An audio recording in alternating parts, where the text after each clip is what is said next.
দৈনিক মৌমাছি কণ্ঠ।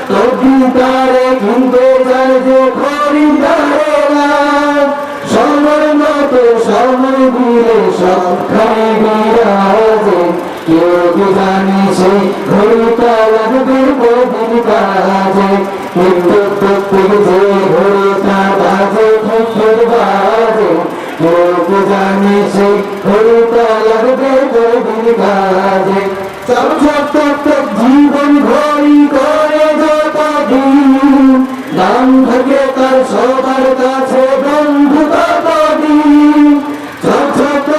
জীবন ঘড়ি করে যতদিন দাম থাকে তার সবার কাছে বন্ধু ততদিন।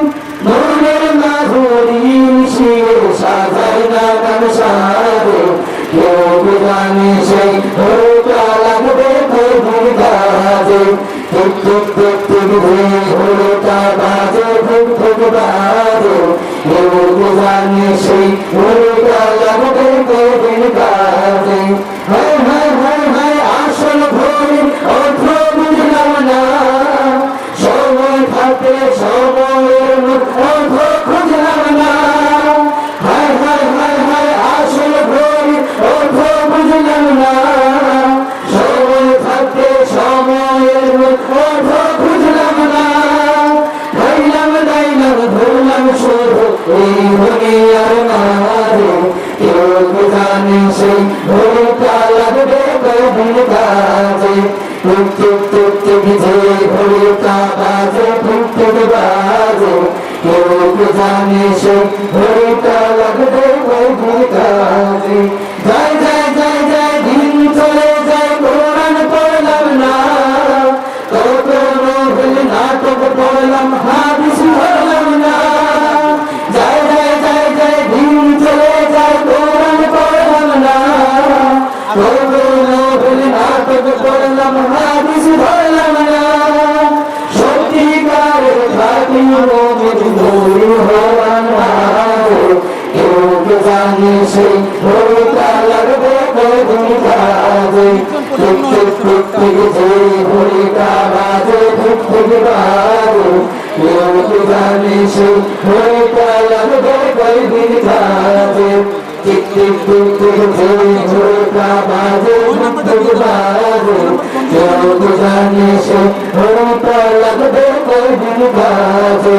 কেউ জানে সেই ঘড়িটা লাগবে কদিন কাজে, কেউ জানে সেই ঘড়িটা লাগবে কদিন কাজে, কেউ জানে সেই ঘড়িটা।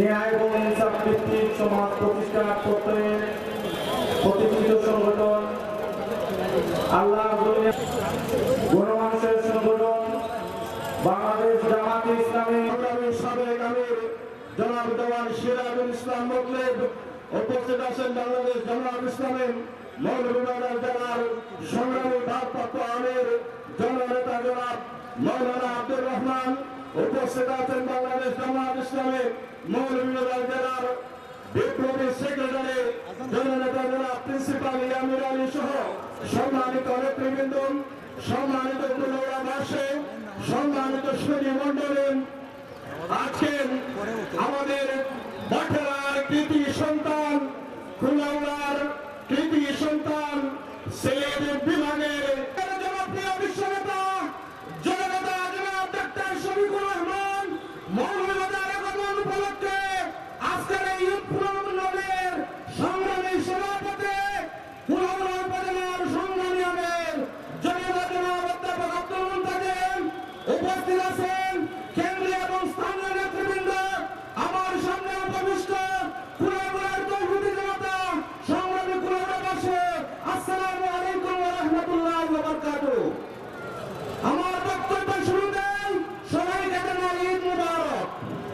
সংগ্রামী মৌলবাদের পাশে, সংগ্রামী কুলাউড়ার পাশে আমরা এইরকম ঈদ পুনর্মিলনী করার অধিকার আমাদের ছিল, সেটা আমাদের সাংবিধানিক অধিকার ছিল। কিন্তু এই ফ্যাসিস্ট সরকার দীর্ঘ 17 বছর আমাদের অধিকার থেকে বঞ্চিত রেখেছিল। আজকে তাদেরকে বাংলাদেশ থেকে বিতাড়িত করে দেওয়া হয়েছে। সংগ্রামী মৌলবাদের পাশে, সংগ্রামী কুলাউড়ার পাশে আমরা এই প্রতিশোধ নিতে চাই। আমাদের উপর যে নির্যাতন করা হয়েছিল, সেই নির্যাতনের প্রতিশোধ আমরা আগামী নির্বাচনে নিতে চাই ইনশাআল্লাহ। ইতিমধ্যে কুলাউড়া উপজেলার সংসদ নির্বাচনে আমাদের মৌলভীবাজারের সংগ্রামী জেলা আমির ইঞ্জিনিয়ার এম শাহিদ আলীকে সংসদ মৌলভীবাজার জামাত থেকে পান্ডিলের ঘোষণা করা হয়েছে। আমরা কুলাউড়াবাসী ঐক্যবদ্ধ হয়ে আগামী সংসদ নির্বাচনে আমাদের মুহতারাম জেলা আমির নেতৃবৃন্দ, সামনে আমার কুলাউড়াবাসী, আসসালামু আলাইকুম ওয়া রাহমাতুল্লাহি ওয়া বারাকাতুহু। প্রিয় কুলাউড়াবাসী, আমরা সর্বপ্রথমেই আল্লাহ তাআলার কাছে নতশিরে উপজেলা জেলা মন্ত্রীমণ্ডল, অন্যান্য জেলা নেতৃবৃন্দ, কুলাউড়া নেতৃবৃন্দ, আমি দুইটি কথা বলে শেষ করব। আমরা যে একদিন আগে কঠিন শ্যাম সাধনা করিয়া এটা ফাঁড়ি দিলাম, এই ফাঁড়ি দেওয়ার ফলটা কোনটা? ফল ঈদ পুনর্মিলনী ফল। আমরা আগামীতে 1000 গোলামি করবো, একসাথে ইফতার করলাম, একসাথে খাইলাম, একসাথে নামাজ পড়লাম। আমরা দুনিয়ার মুসলমান বিচ্ছিন্ন। আমরা কি সঠিকভাবে এই রোজার যে থাকা অর্জন, এটা যদি হইয়া যদি আমি দিন কায়েম করতে না পারি, ইনি লোক আসমান ঘাট, জমিন ঘাট, আইন চন্দ্র ঘাট, আল্লাহ, আমরা কি সবাই একসাথে আল্লাহর পক্ষে জামাত ইসলামী যে মনোনয়ন দিব, যে দেখানে এইটা যদি আমরা রাজি আছি, একসাথে হইতাম, ওটা আপনারা যারা বিচ্ছিন্ন সবাই জুড়ে সরে পড়েন আলহামদুলিল্লাহ। সম্মানিত কুলাউড়াবাসী, বাংলাদেশ জামাত ইসলামী কুলাউড়া উপজেলার উদ্যোগে কুলাউড়ার কৃতি সন্তান, বিশ্ব ইসলামী আন্দোলনের অন্যতম পুরোধা বাংলাদেশ জামাত ইসলামীর কেন্দ্রীয় আমির, আমিরে জামাত মানবতার ফেরিওয়ালা ডক্টর শফিকুর রহমান সাহেবের আগমন উপলক্ষে আজকের এই ঈদ পুনর্মিলনী অনুষ্ঠানের সম্মানিত সভাপতি কুলাউড়া উপজেলা আমির জনাব অধ্যাপক আব্দুল মুত্তাজিম, মঞ্চে উপবিষ্ট আছেন মৌলভীবাজার জেলার দীর্ঘদিনের এই দলের কান্ডারি বাংলাদেশ জামাত ইসলামী মৌলভীবাজার জেলার সাবেক সংগ্রামী আমির মজলুম জননেতা দেওয়ান সিরাজুল ইসলাম মুক্তিম, মঞ্চে উপবিষ্ট আছেন মৌলভীবাজার 1 আসনের জামাত মনোনীত সংসদ সদস্য পদপ্রার্থী জননেতা মাওলানা আমিরুল ইসলাম, মঞ্চে উপবিষ্ট আছেন বাংলাদেশ জামাত ইসলামী জনাব সভাপতি জনাব অধ্যাপক আব্দুল মুত্তাজিম, উপস্থিত জামাত ইসলামীর জেলা নেতৃবৃন্দ, বিভিন্ন বন্ধু প্রতিম সংগঠনের নেতৃবৃন্দ,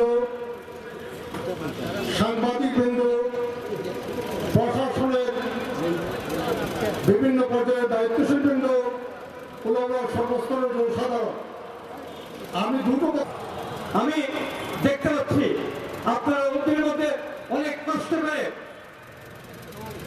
গায়ে গান শুনে আপনারা বসে আছেন, যেটা আমরা অনুভব করি। কেন করতেছেন আপনারা? ডক্টর শফিকুর রহমান সাহেবের বক্তব্য শোনার জন্য, ঠিক না বলেন তো নাকি? এই জন্য সবাইকে বলে আলহামদুলিল্লাহ।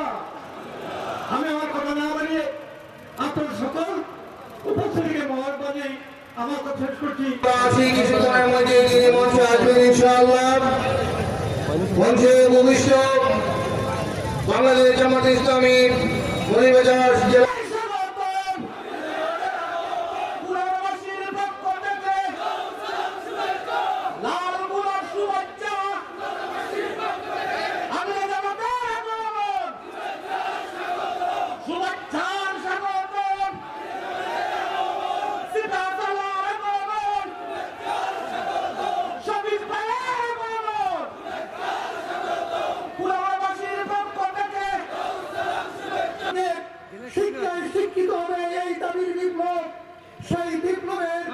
আকাঙ্ক্ষা নিয়ে স্বপ্ন নিয়ে যারা রক্ত দিয়েছে, শহীদ হয়েছে, বন্ধু হয়েছে, বন্ধ হয়েছে, তাদেরকে গভীর শ্রদ্ধার সাথে আমরা স্মরণ করি। সংগ্রামী কুলাউড়াবাসী, গতকালকে আমি আমার সাংগঠনিক এলাকা সিলেট নগরী এবং সিলেট শহরের সকল অঞ্চলে যারা জুলাই বিপ্লবে নিহত হয়েছে, যারা বিগত ফ্যাসিবাদী সরকারের আমলে বিভিন্ন সরকারের সেই নির্যাতনের শিকার হয়ে নিজেদের প্রাণ দিয়েছে, তাদের বাড়িতে আমি ঘরে ঘরে গিয়েছিলাম। সেখানে যাওয়ার পরে সেই নিহত পরিবারগুলো এখনো চোখের পরি বন্ধ হয় নাই, এখনো তাদের সেই হাত আর বন্ধ হয় নাই। কিন্তু আমরা দেখতে পাচ্ছি যারা নিজের সন্তানকে হারালো, যে তার চোখ হারালো, যে তার অঙ্গহানি ঘটালো, তাদের স্বপ্নের সেই বাংলাদেশটুকু গড়ার জন্য যারা সরকারে রয়েছেন, যারা এখন আগামী দিনের নির্বাচনের স্বপ্ন দেখছেন, তারা নিজেদের সেই নিয়েই ব্যস্ত হয়ে পড়েছেন। তারা এখন আর ওই পুত্র হারাম, স্বামী হারাম, সন্তান হারাম, বাবা হারাম ব্যক্তিদের চোখের পানির দিকে লক্ষ্য করছেন না। সংগ্রামী দেশবাসী, সংগ্রামী কুলাউড়াবাসী, আমি একটাই অনুরোধ। আসসালামু আলাইকুম ওয়া রাহমাতুল্লাহ।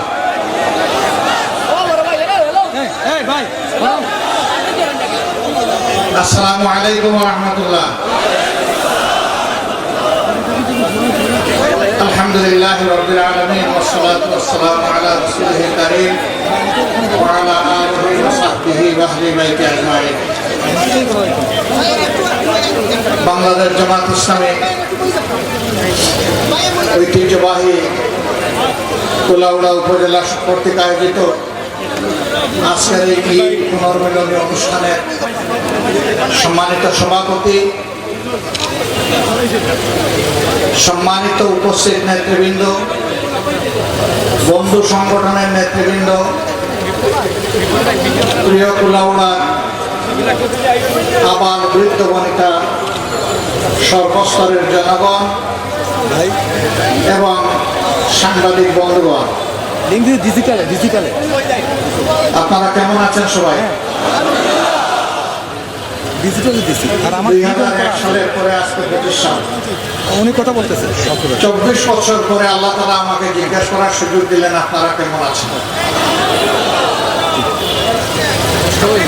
আলহামদুলিল্লাহ, আল্লাহ তাআলা আমাকে ভালো রেখেছে।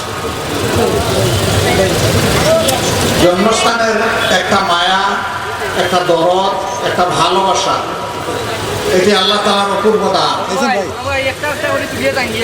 আপনি আমি সাধারণ মানুষ, সাউন্ড ঠিক আছে কিনা ভাই? সাউন্ড ঠিক আছে আমাদের অন্তর দুর্বল, নরম।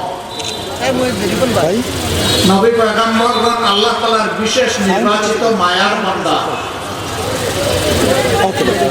তারা সমস্ত উম্মতকে, মানুষকে অন্তরে ধারণ করে। বিশ্বনবী মুহাম্মদুর রাসূলুল্লাহ সাল্লাল্লাহু আলাইহি ওয়াসাল্লাম যখন মক্কায় বিরোধীদের অত্যাচারে, নির্যাতনে, উৎপীড়নে অতিষ্ঠ হয়েছিলেন, আল্লাহ তাআলার নির্দেশে তিনি মক্কা ছেড়ে মদিনায় হিজরত করেছিলেন। তার উটের দুটি পা মদিনার মাটিতে, পিছনের দুটি পা মক্কার মাটিতে। তিনি উটের লাগাম শক্ত করে ধরলেন, উট জায়গায় দাঁড়িয়ে গেল। এবার তিনি পিছন ফিরে বসলেন, মক্কার দিকে একটি পলক ফেলে ভিতর থেকে গভীর একটা নিঃশ্বাস ফেললেন আর বললেন আসমানের দিকে তাকায়, হায় মক্কা, তোমার সন্তানেরা আমাকে থাকতে দিল না। তখন তার চোখ দিয়ে পানি ঝরছিল। সঙ্গে আবু বকর সিদ্দিক রাদিয়াল্লাহু তাআলা আনহু তাকে সামাল দিলেন, বুঝালেন, সান্ত্বনা দিলেন, আপনি তো সাধারণ মানুষ না, আপনার রহমতুল্লিল আলামিন। সমস্ত সৃষ্টির জন্য আল্লাহ তাআলার পক্ষ থেকে আপনি রহমত। হে আল্লাহর রাসূল, আপনার আপনাকে আল্লাহ সীমাহীন ধৈর্য দিয়েছেন। আপনার চোখের পানি আল্লাহ আরো সে কাঁপিয়ে দেবে। আপনি মেহেরবানি করে বন্ধ করুন, তাহলে আমাদের জন্মস্থান নিশ্চিহ্ন হয়ে যেতে পারে এই পানি। রাসূল করিম সাল্লাল্লাহু আলাইহি ওয়াসাল্লাম নিজেকে সামলালেন, আবার মদিনার পথে রওনা করলেন। তিনি তার জন্মস্থানের জন্য যদি তার পরিচয় মোচড় দেয়, তাহলে আমাদের একটু মোচড় দেবে না? অবশ্যই। আমাকে আমার কুলাউড়ার মানুষ যেভাবে চিনে, তার চাইতে বেশি কি শেখ হাসিনা চিনে? আওয়ামী লীগের কেন্দ্রীয় নেতারা জানেন? মন্ত্রী যারা ছিলেন গত 15.5 বছর তারা ছিলেন? আইন শৃঙ্খলা রক্ষাকারী বাহিনীর উচ্চপদস্থ কর্মকর্তা যারা তারা ছিলেন? আমার কুলাউড়ার মানুষ আমাকে যেভাবে চিনেন, নিশ্চয়ই তারা সেভাবে চিনেন না।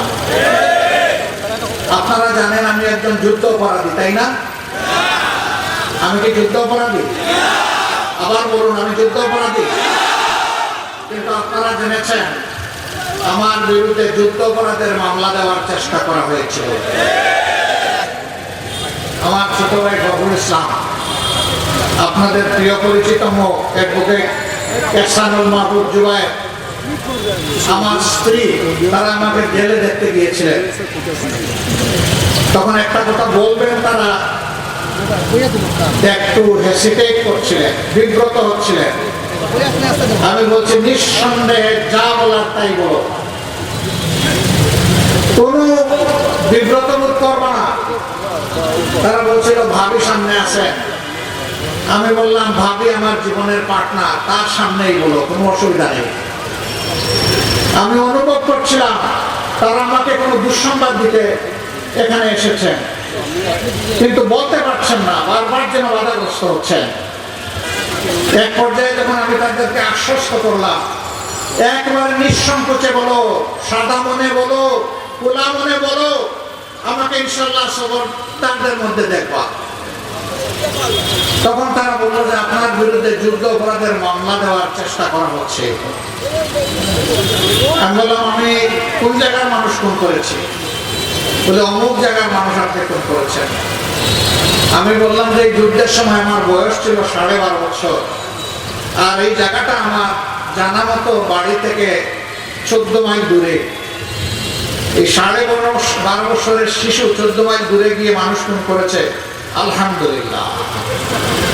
যদি আমার বিরুদ্ধে এই মামলা দেয়, আমি সেজদায় পড়ে আল্লাহর শুকরিয়া আদায় করব, কারণ এই মামলার মাধ্যমে প্রমাণ হবে অতীতের সমস্ত মামলা ছিল মিথ্যা। আমার ছোট ভাই এখানে হাজির, আমার এই কথার সাক্ষী সে। জুবায়ের দেশের বাইরে সফরে না থাকলে হয়তো আজকে এখানে থাকতেন। তারা যখন বের হয়ে গেলেন, আমি আমার ওয়াইফকে বললাম ভয় পেয়েছো? শুনলে না, ভয় পাওয়ার কি আছে? যার বিরুদ্ধে মামলায় সেই যদি ভয় না পায়, আমি কেন ভয় পাবো? সম্মানিত ভাইরা, চেষ্টা করা হয়েছে, কসরত করা হয়েছে। আমি কোলাউড়াবাসীর কাছে ঋণী। আল্লাহ তুমি সাক্ষী থাকো, আমি ঋণী। তারা বহু মানুষকে ফুসলিয়েছে, সমস্ত মানুষ বলেছে ওনার বিরুদ্ধে আমরা মিথ্যা অভিযোগ দিতে পারবো না, মিথ্যা সাক্ষীও দিতে পারবো না। আমার হিন্দু সম্প্রদায়ের ভাইয়েরা, তাদেরকে এই কাজে ব্যবহার করতে চাওয়া হয়েছিল। তারা বলেছে, আমি শুনেছি, তারা বলেছে ওনাকে কোনোদিন কোনো মানুষের ক্ষতি করতে দেখি নাই, আমাদের লোক হত্যা করার কোনো প্রশ্নই ওঠে না। এরপরে জায়গা বদল করে আরেক জায়গায় চলে গেছে, যেটা 23 মাইল দূরে। 14 মাইলে পোষায় নাই, আমার 23 মাইল দূরে নিয়ে কুড়ি বানাইতে চাইছে। আল্লাহ রাব্বুল আলামিন সেখানেও ব্যক্ত করে দিয়েছেন। আমি কেন বলেছিলাম যে আমি খুশি হবো, আল্লাহ শুকরিয়া আদায় করবো? আমার এটা আস্থা ছিল, আমার বিশ্বাস ছিল। আমি ওই সময় জামাত ইসলামীও করতাম না, জামাত ইসলামের ছাত্র সংগঠন করতাম না। 1971 সালে আমি ভিন্ন সংগঠন করতাম, আমার বলবো না এখন আমি কি করতাম, কারণ ওই সংগঠনের নাম দিতে এখন মানুষ জাগরুক করে। আমি সেই সংগঠনের একজন ক্ষুদে সমর্থক ছিলাম। আমার সম্মানিত ভাইরা, যদি আমাকে এই মামলায় ফাঁসাতো তাহলে আমার শুধু ধারণা নয়, আমি সত্যের সাক্ষী হয়ে যেতাম আলহামদুলিল্লাহ, যে আমার সমস্ত সিনিয়র নেতৃবৃন্দ নির্ঘোষ। আমাকে যেভাবে ফাঁসানো হয়েছে মিথ্যাভাবে, তাদেরকে সেইভাবে মিথ্যা মামলায় ফাঁসানো হয়েছে। সম্মানিত ভাইরা, জামাতের সঙ্গে কি করা হয়েছে সাক্ষী সারা দেশবাসী এবং বিশ্ববাসী। 11 জন শীর্ষ নেতাকে হারিয়েছি, 500-র মতো সহকর্মী হারিয়েছি, 5,000-এর মতো সহকর্মী জীবনের করে চোখ হারা, হাত কাটা, পা কাটা হয়ে পঙ্গু হয়ে গিয়েছে। হাজার হাজার মানুষ চাকরি হারিয়েছে, ঘর বাড়ি গুড়িয়েছে, দেশ ছেড়ে বিদেশে গিয়ে আশ্রয় নিতে বাধ্য হয়েছে সাধারণ সমর্থক কর্মীরা। 13.5 বছর সারা বাংলাদেশের সমস্ত দলীয় কার্যালয়গুলো সিলগালা করে বন্ধ করে রাখা হয়েছিল। আমাদের নিবন্ধন কেড়ে নেওয়া হয়েছে, যা ফিরে পাবো ইনশাল্লাহ, লড়াই চলছে। শেষ মুহূর্তে দিশাহারা সরকার যখন জুলাই বিপ্লবকে সামাল দিতে পারছিল না, তখন চিন্তা করলো দুষ্টা জামাতের উপর দিয়ে দিই। তখন অগাস্টের 1 তারিখ আমাদেরকে নিষিদ্ধ ঘোষণা করলো। শুধু একটা কথা বলেছিলাম, হে আল্লাহ, আমাদেরকে যারা নিষিদ্ধ ঘোষণা করেছে তারা যদি হকের পথে থাকে তাদেরকে সাহায্য করো, আর তারা যদি জালিম হয় তাহলে তাদেরকেই তুমি নিষিদ্ধ করার ব্যবস্থা করে দাও। দেশবাসীকে বলি নাই, যাকে বলার তাকে বলেছে। যার হাতে আসমান জমিনের চাবি, মাকালিদুস সামাওয়াতি ওয়াল আরদ, তাকে বলছে আল্লাহ, ওরা হকের উপর থাকলে ওদেরকে রাখো, আর না হকের উপর থাকলে তুমি তোমার বিচার তুমি করো। 60 দিনের মাথায় আল্লাহ তাআলা তার রায় আমাদের সামনে, বিশ্ববাসীর সামনে প্রদান করছেন আলহামদুলিল্লাহ। জুলাই বিপ্লবে আমাদের সন্তানেরা, যুবকরা বুক চিপিয়ে লড়াই করেছে, তাদের নেতৃত্বে আমরাও লড়াই করেছি। সবাই, সারা বাংলাদেশের জনগণ, জাতি ধর্ম দল মত নির্বিশেষে, শুধু আওয়ামী লীগ আর তাদের সঙ্গে জালেমরা ছাড়া। আমরা আল্লাহ শুকরিয়া আদায় করি, কিন্তু আমি এটা বিশ্বাস করি না যে ওই লড়াই এই জাতিকে মুক্তি এনে দিয়েছে। আমি বিশ্বাস করি জালিমের মাথা যে আল্লাহ গুঁড়া করেন, সেই আল্লাহ গুঁড়া করে দিয়েছে। সম্মানিত ভাইরা, তারা বিদায় নিয়েছে, দেশের অনেক ক্ষতি করে গেছে। 26 লক্ষ কোটি টাকা দেশ থেকে চুরি করে বিদেশের মাটিতে শুধু আওয়ামী লীগের নেতারা নিয়ে গেছে। আর প্রশাসন কত নিয়েছে সেটা আল্লাহ ভালো জানে, ওই হিসাবে কোনো পাইছে।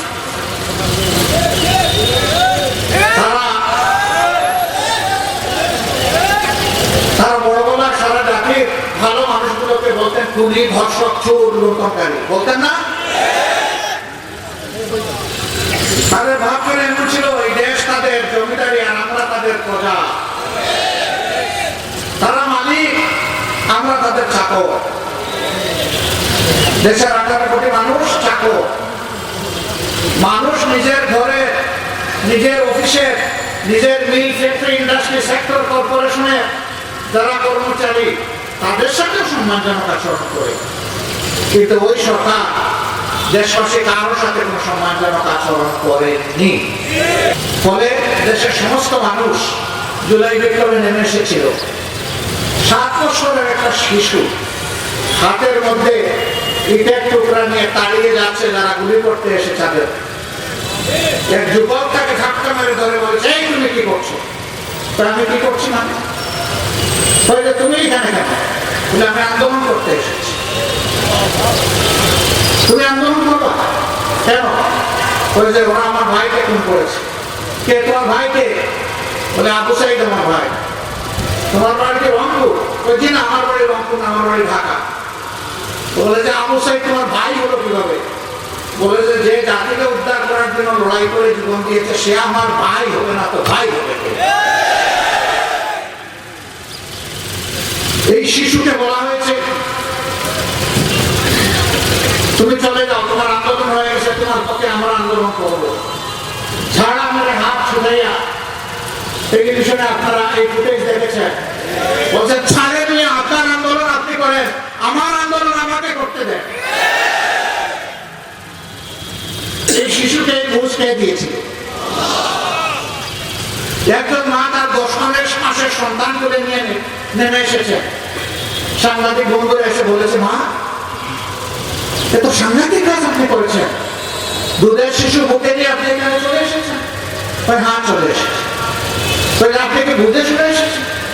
বলে হ্যাঁ আমি বুঝে শুনে এসেছি। আপনার আর সন্তান আছে? না, আমার গর্বে আল্লাহ এখন আর কোন সন্তান দেননি, একটাই আমার সন্তান। আপনি কি পরিণতি বুঝতে পারছেন? আমি বুঝে শুনে এসেছি। তাইলে কেন আসলেন? আপনি না হয় বুঝতে আপনার সিদ্ধান্ত আপনি নিতে পারেন, কিন্তু ওই অবশ্য শিশুকে বুঝে নিয়ে আসছেন কেন? তাহলে ওরা এখন আত্মীয় কাছে রেখে আসেন না, শিশু আমার একটা নয়। এখন বাংলাদেশে রাজপথে যতগুলা যুবক যুবতী নেমেছে সবগুলো আমার শিশু, আমার সন্তান। সুতরাং আমার ওই সন্তানদের সাথে সংহতি প্রকাশ করার জন্য আল্লাহ দেওয়া একমাত্র সন্তান নিয়ে এখানে আসে হয়েছে। আবার প্রশ্ন করেছে, ভুলে এসে যদি আপনাকে অথবা সন্তানকে করে দেয়, ইনশাআল্লাহ যদি করে দেয় তাহলে আল্লাহর পর আমাদের আস্থা আরো বেড়ে যাবে, কৃতজ্ঞতা আরো বেড়ে যাবে, আমরা শহীদের কাতারে সামিল হয়ে যাবে। এটা ছিল বাংলাদেশ, এটা ছিল জুলাই বিপ্লব। ও ভাই, আমিও তো গত 24 বছর এখানে এসে সালাম দিতে পারলাম না। আমিও তো এই জালিম সরকারের হাতে 3 বার বন্দী হয়ে জেলে ছিলাম। আমার মতো অনেকে দফায় দফায় জেলে গিয়েছে, বছরের পর বছর আমাদের জেলে কেটেছে। আমরা তো জাতির মুক্তি তো করে নিজের মুক্তি তো চিন্তা করতে পারিনি। আজকে যাদের ত্যাগের বিনিময়ে মুক্তি, তারা কি বলে? আমি গতকাল সিলেট আসতে পারি নাই, আপনাদের কাছে আসতে পারি নাই। আমার বিবেক আমাকে বলেছে, আমি যেহেতু জাতীয় ময়দানে একজন ক্ষুদ্র রাজনৈতিক কর্মী হিসেবে কাজ করি, যে আজকে তোমার ঠিকানা সিলেট হবে না, আজকে তোমার ঠিকানা বাংলাদেশের রাজধানী হবে। যেই বীরদের কারণে তোমরা আজকের এই বাংলাদেশ পেয়েছো, তাদের পরিবারের সাথে তোমার ঈদ করা উচিত, তোমাকে ওখানে যেতে হবে। আমি 29 রমজান মাগরিবের পরে মসজিদ থেকে বের হয়ে শহীদের বাড়িতে যাওয়া শুরু করেছিলাম। যদি প্রত্যেকটা শহীদের বাড়িতে গিয়ে তার মাকে, বাবাকে, ভাইকে, বোনকে, তার স্ত্রীকে যদি আমি সালাম দিতে পারতাম আর অবশ্য শিশুগুলাকে তুলে দিতে পারতাম, আমি পরম প্রশান্তি অনুভব করতাম। কিন্তু সময়ের সীমাবদ্ধতা, আমি সব জায়গায় পারি নাই। প্রতিটি বাছাই করে যারা সবচেয়ে অসহায়, আমি বলেছি সেই বাড়িগুলোতে আমি আগে যাব। আলহামদুলিল্লাহ যতটা পেরেছে, আগের রাতও 12টা পর্যন্ত, পরের রাত, কালকের রাতও 12টা পর্যন্ত তাদের সাথে থাকার চেষ্টা করেছি। আমি তাদেরকে বলেছি কেমন লাগছে, তারা কেউ মুখ দিয়ে জবাব দিতে পারেনি। টপ টপ করে পানি পড়েছে তাদের চোখের কোণা থেকে। আমি বুঝতে পেরেছি আজকে তাদের মৃত্যু হতে গেছে। আমি জিজ্ঞেস করেছি, আমাদের কাছে আপনাদের কি প্রত্যাশা, জাতির কাছে কি প্রত্যাশা? তারা দুটা জিনিস করেছে। একটা বলেছে আমরা খুনিদের বিচার চাই, আমাদের আপনজন আমরা ফিরে পাবো না, কিন্তু আমরা দেখতে চাই খুনিদের বিচার হয়েছে, যাতে আগামীতে কেউ এইরকম খুনি এবং জালিমের ভূমিকায় অবতীর্ণ না হয়। আল্লাহু আকবার। এরপরে তারা বলেছে আমাদের সন্তানেরা যেই সময়, যে পরিবেশ, যে দেশটা পাওয়ার জন্য লড়াই করে জীবন দিয়েছে, আমরা ওই দেশটা আপনাদের হাতে দেখতে চাই। আমি বলেছি একটু কি আর ভেঙে বলবে সে দেশটা আপনারা কেমন চান? তখন তারা বলেছে এই দেশটা এমন চাই যে দেশের প্রত্যেকটা নারী, পুরুষ, আবার বৃদ্ধ বনিতা, সকল ধর্মের মানুষ গড়ে রাস্তায়, কর্মস্থলে নিরাপদ থাকবে এমন একটা দেশ দেখতে চাই। এমন একটা দেশ দেখতে চাই যেখানে মানুষ ডাকাত, চোর, চাঁদাবাজ, দুর্নীতিবাজ, ঘুষখোরদের জ্বালায় অতিষ্ঠ হবে না, এমন একটা দেশ দেখতে চায়। আমি আপনাদেরকে জিজ্ঞেস করি, এই শহীদ পরিবারগুলোর প্রত্যাশা আর আপনাদের প্রত্যাশাও কি এক? শিওর আপনাদের প্রত্যাশা এক? আলহামদুলিল্লাহ। তাইলে লড়াই আমাদের শেষ, তাইলে লড়াই আমাদের শেষ। আগামীকাল থেকে অটোমেটিক্যালি দুর্নীতি মুক্ত, দুঃশাসন মুক্ত বাংলাদেশ হয়ে যাবে, তাই না? না, হবে না। আল্লাহর কসম, লড়াই আমাদের শুরু। দুর্নীতি মুক্ত, দুঃশাসন মুক্ত, শহীদ পরিবারে মা, জায়া, বোন, এতিমদের চোখের পানির দাবি পূরণ না হওয়া পর্যন্ত আমাদের লড়াই চলবে ইনশাআল্লাহ। এই জীবন মালিকানা আমাদের না, এই জীবনের মালিক আল্লাহ সুবহানাহু ওয়া তাআলা। মায়ের পেট থেকে আমরা সবাই একা একা এসেছি, কিসমতে থাকলে কবরের পেটে একাই ঢুকবো। জানি না আমারও কোনো কবর পাওয়ার সুযোগ হবে কিনা, নাকি আল্লাহর দুশ্মন, জিনের দুশ্মনেরা টুকরা টুকরা করে, কিমা করে আমাকে কোথাও একদম নিশ্চিহ্ন করে ছেড়ে দিবে, আমিও জানি না, আল্লাহ ভালো জানেন।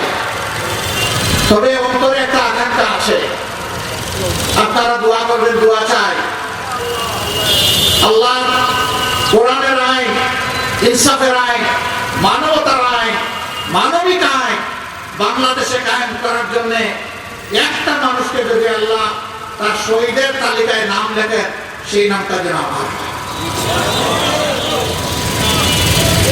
তেমন বড় শান্তি, বড় ইজ্জতে, বড় গৌরবে নবুয়ত আর থাকবে না, কিন্তু শাহাদত থাকবে। ভাই, যে মুহূর্তে আমরা এখানে ঈদ পূরণ করছি, একটু মনের চোখ দিয়ে গাজার দিকে একবার তাকান। এই গতকাল ঈদের দিনেও কুখ্যাত ইসরায়েল সেখানে তাণ্ডব চালিয়েছে, সেখানে খুন করেছে আমাদের ভাই বোনদের। অন্তত শান্তিতে আজকে তো এখানে দুটি কথা বলতে পারছি এবং শুনতে পারছি, তাই না? তাদের মুখে খাদ্য নেই, পিঠে তাদের কাপড় নেই, ওষুধ হলে ওষুধ নেই। 6 বছরের শিশু পেটে হাত তুলে বলছে, আল্লাহ, হে আল্লাহ, তুমি শান্তি থাকো, আমার পেটে কোনো খাবার নাই, হাতের পাশে পানি নাই, যে আমি একটু ভান করবো। আমি শুনেছি জান্নাতে ছায়া থাকবে, ফল থাকবে, পানি থাকবে, আমার তুমি আর এখানে বাঁচিয়ে রাখিও না, আমাকে নিয়ে যাও। এই হচ্ছে গাজা ফিলিস্তিনের অবস্থা। আল্লাহ তাআলার দরবারে দোয়া করি, বাংলাদেশকে যেমন আল্লাহ জুলুম মুক্ত করে দিয়েছেন, জালিমদের হাত থেকে মুক্ত করেছেন, প্রিয় ফিলিস্তিন এবং গাজাকেও যেন আল্লাহ মুক্ত করেছেন। যারা জীবন দিয়েছে আল্লাহ যেন তাদেরকে মর্যাদাবান শহীদ হিসেবে করুন।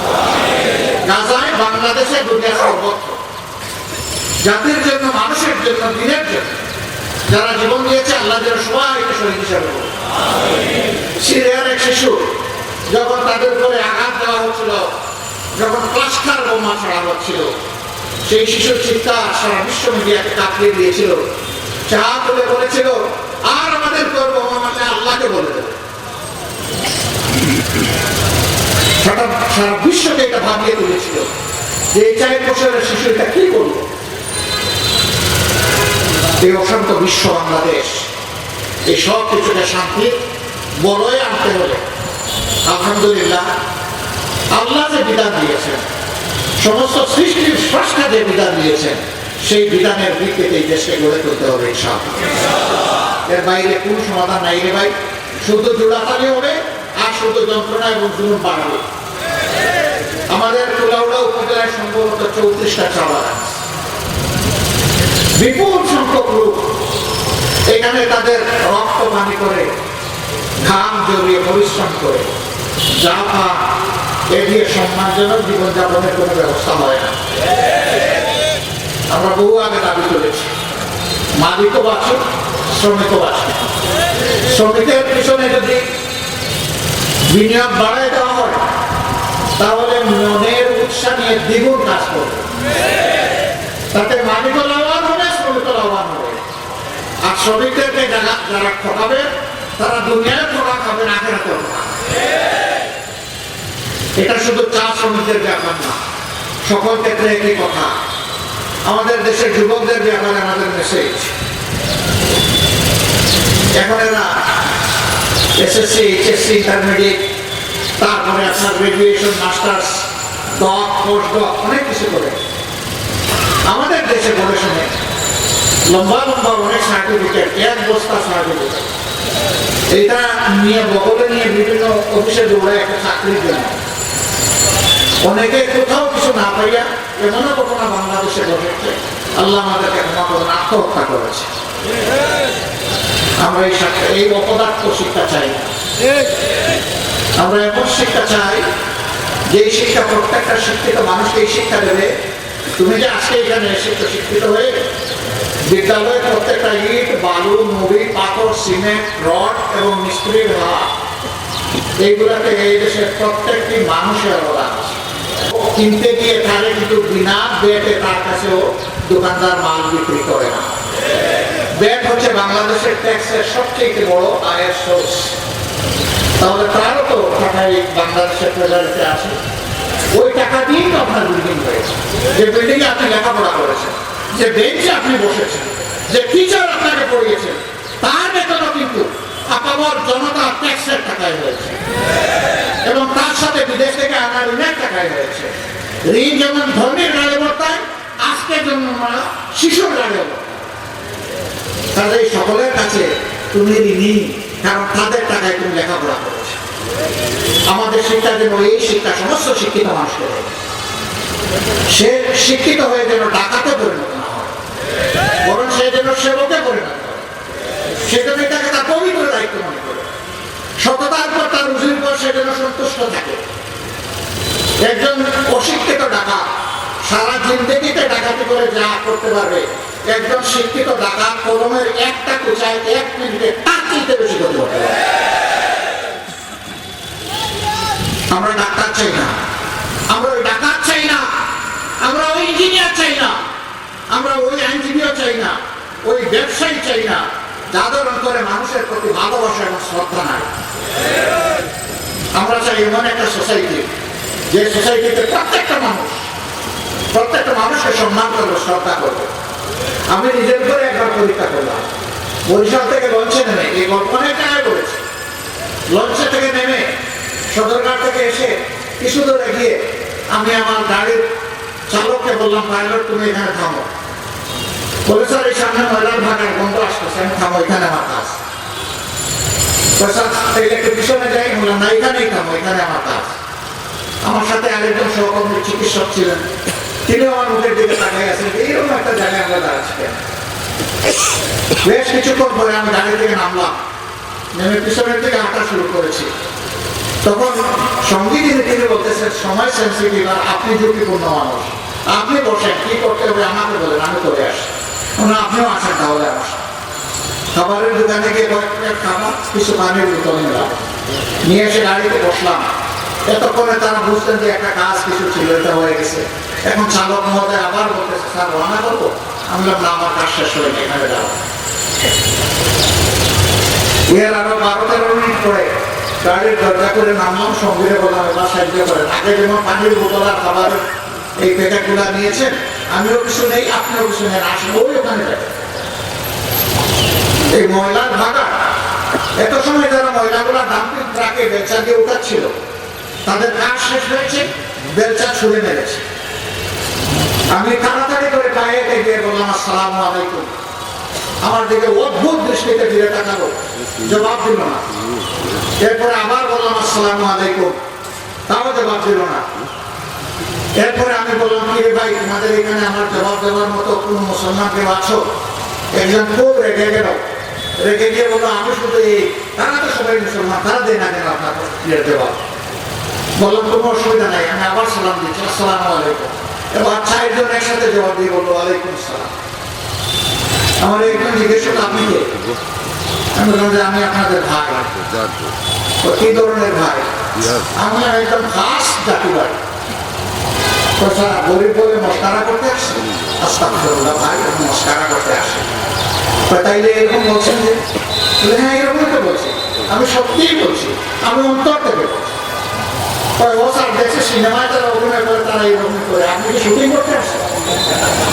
আমি আমার এই ড্রেস, এই গাড়ি, কুর্তি এগুলা দেখে মনে হয় শুটিং। ওই শুটিংটাও এরকম মানুষ মাঝে মাঝে দেখা যায়, মানে আমার হারাই দিতে পারে। বললাম না, আমি শুটিং করতে আসি। বলো থেকে কেন আসে? আমি বললাম যে আজকে আমি আপনাদের হাত ধরে দিচ্ছি। আমাদের হাত ধরবে স্যার, গরিব বলে আর অপমান করবেন না। আমি মান অপমান কিছুই বুঝি না, আজকে হাত আমাকে ধরতে হবে। কেন কেন আপনি আমাদের হাত ধরবেন? আমি বললাম যে সমাজের হাত তোমরা দোয়া বলে সমাজের চাকা চলে, আজকে আমি তোমাদের হাত ধরে ঋণ পরিশোধ করতে চাই। একজন বললো যা, তুমি তো একেবারে আটাই গেলেন, আজকে ছাড়বে না, দে হাত দে, আমারটা আগে দিলাম, সব পুরা হতো না। হাত বাড়াই দিলাম, আমি 2 লাখ বস্তায় যা পারে। এরপরে একজন একজন করে দিল। এবার খাবারের প্যাকেট দিতে শুরু করলাম, এগুলো আমাদের লাগবে। আমি দিচ্ছি রে ভাই, আপনারা তো চান নাই, আমার মনের খুশিতে দিচ্ছি, ঋণ পরিশোধের জন্য দিচ্ছি। আচ্ছা আপনাদের বুঝে বুঝছি বলেন তো আমি কোথা থেকে খাবো? মানে এখন তো আমার সন্দেহ করে অনেক জিনিস। আপনারা যেটা বলবেন সেটা থেকে আমি আগে খাবো, তারপরে আপনারা ঠিক আছে তাইলে লাগবে না, দিয়ে দেবেন। এর মাঝে একজন দীর্ঘ নিঃশ্বাস করলো, যে কোনো কথা বলবে, চুপচাপ দাঁড়িয়েছিল। হঠাৎ করে বললো যা, আজকে বুঝতে পারলাম যে আমরাও মানুষ। উনি এটা বললেন কেন?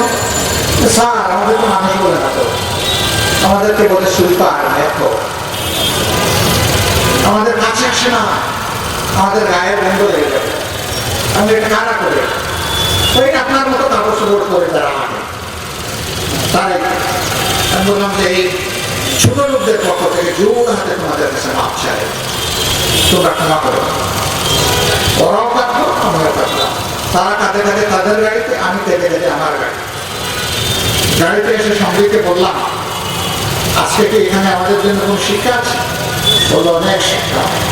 আমি বললাম 1 নম্বরটা বলেন। উনি বললো যে আমরা এখনো মানুষ হতে পারি। তো মানুষই যদি না বললাম তাহলে এই দুনিয়া আসলাম, তাহলে আশাউল মাখলুকাতের মর্যাদাটা কোথায়? যদি আমার অন্তরে একটা মানবিক মন না থাকে, সেই মানবিক মনের মৃত্যু হয়েছে বাংলাদেশে। আমরা চাই আল্লাহ যেন সেই মনটার জীবন দান করে। আমরা একটা মানবিক বাংলাদেশ করতে চাই, একটা দুর্নীতি এবং দুঃশাসন মুক্ত বাংলাদেশ করতে চাই। এবং নির্দ্বিধায় নিঃসংকোচে বলছি, আমরা কোনো মাইনরিটি মেজরিটি বুঝি না। আমরা সবাই মিলে, সব দল ধর্ম জাত মিলে, আল্লাহ যাদেরকে বাংলাদেশে পয়দা করেছেন তাদের সবাই মিলে সবের হাত এক জায়গায় করে আমরা একটা মানবিক বাংলাদেশ করতে চাই। এই বাংলাদেশ কি সবাই আমরা চাই? লড়াই শুরু হলো ইনশাআল্লাহ। আল্লাহ তুমি সাক্ষী থাকো, এই লড়াই যতদিন তুমি আমাদেরকে তৌফিক দিবে ততদিন আমাদের এই লড়াই চলবে ইনশাআল্লাহ। সেই বাংলাদেশ একদিন গড়া হবে ইনশাআল্লাহ। সেটা আপনার হাতে হোক, আমার হাতে হোক, আর আল্লাহ চাই বন্দার হাতে হোক। তো সেই সৌভাগ্য থেকে আল্লাহ যেন আমাদেরকে বঞ্চিত না করে, সেই কর্মী হিসাবে আল্লাহ যেন আমাদেরকে কবুল করে। সম্মানিত ভাইরা, আসলে আমি এখানে বক্তৃতা আসিনি, আমি এসেছি মন ভরে আপনাদের মুখ দেখতে।